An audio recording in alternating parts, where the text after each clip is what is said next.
Bienvenue, chers téléspectateurs, dans cette nouvelle édition de votre émission hebdomadaire culturelle, bien sûr. Tâche d'encre. Au cours de cette édition, plutôt au cours de cette émission, nous jetons la lumière sur les dernières éditions, les dernières publications qui ont pris place sur la scène culturelle égyptienne durant les derniers jours ou plutôt durant l'année passée. Aujourd'hui, nous avons un rendez-vous avec un roman intitulé en arabe Fish et Tashbih.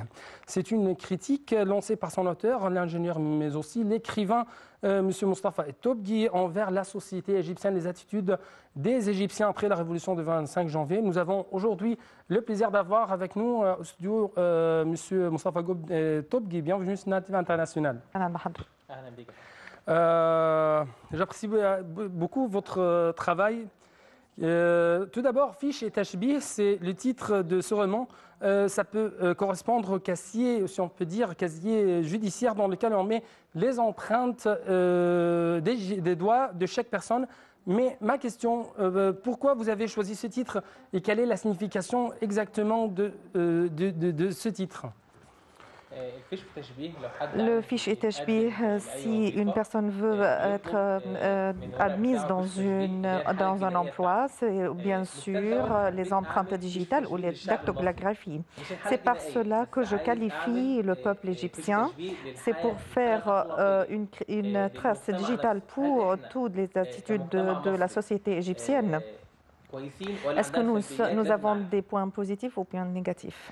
Dans ton introduction, oui. tu dis que la révolution du 25 janvier prouve que les jeunes égyptiens ne sont plutôt moins civilisés ou élevés que la plupart des jeunes du pays du monde entier.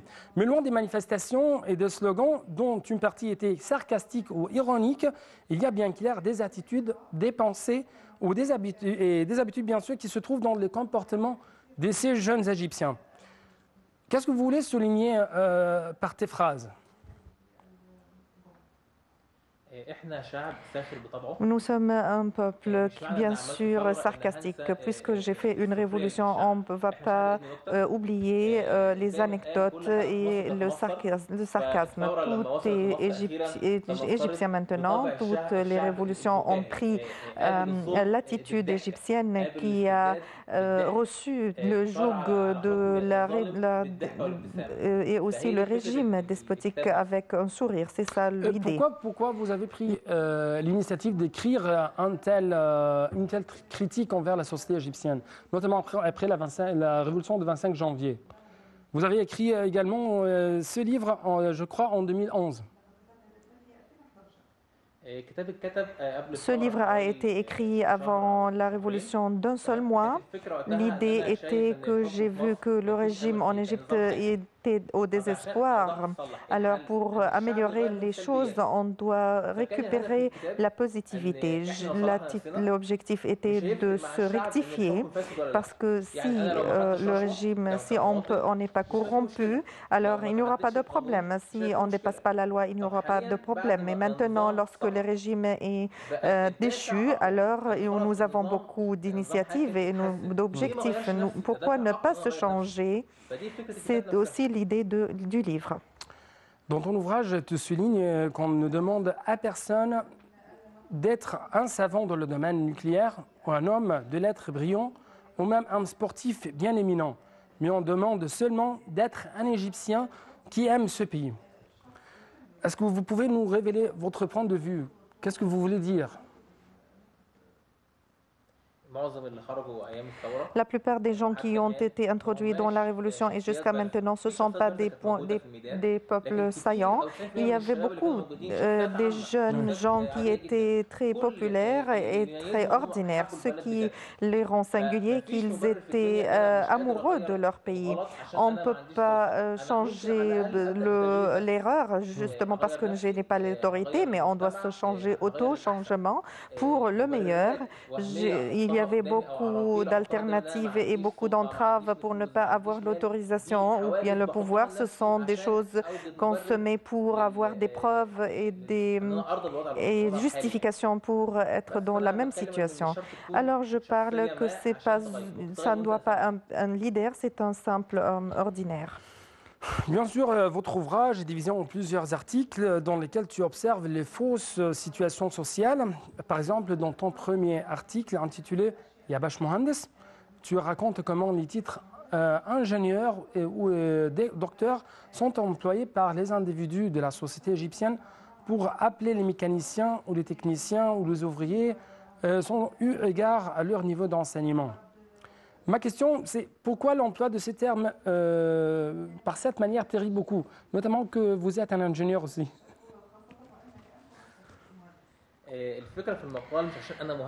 C'est pas parce que je suis un ingénieur, j'ai écrit cela.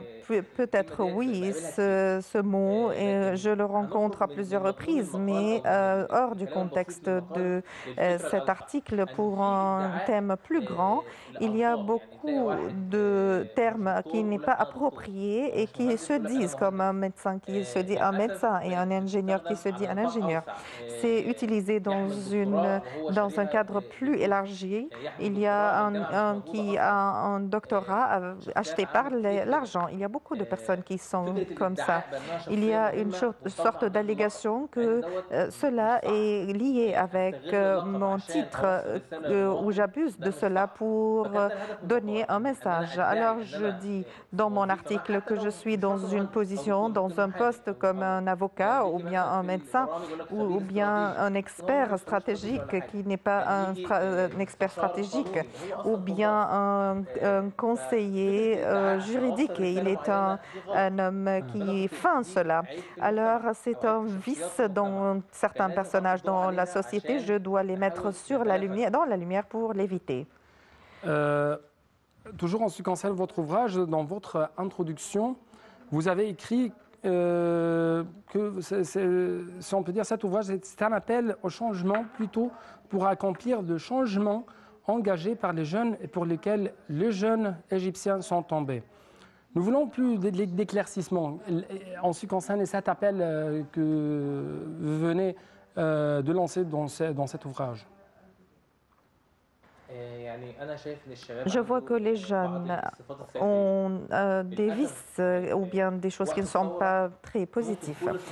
Durant la Révolution, tous ces vices étaient absents. Il y avait beaucoup de courage et de positivité et beaucoup de choses très positives. Malheureusement, après les 18 premiers jours, ces morales ont été inaperçues.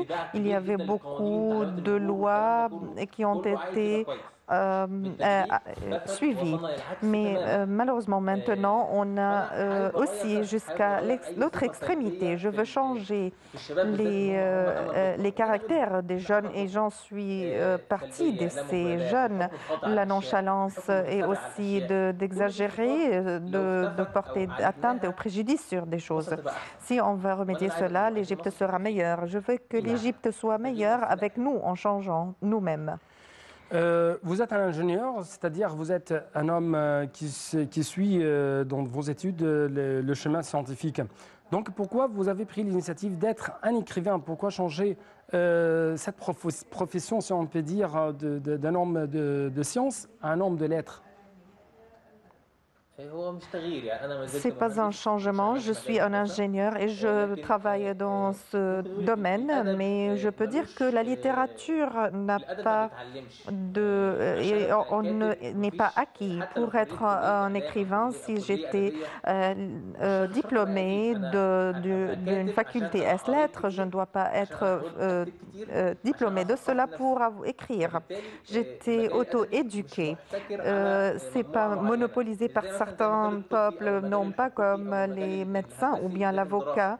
On doit avoir beaucoup d'études, mais la littérature a besoin de lire. J'ai beaucoup lu pour plusieurs personnages littéraires. Et si j'avais un talent, alors ça sera traduit par un ouvrage littéraire.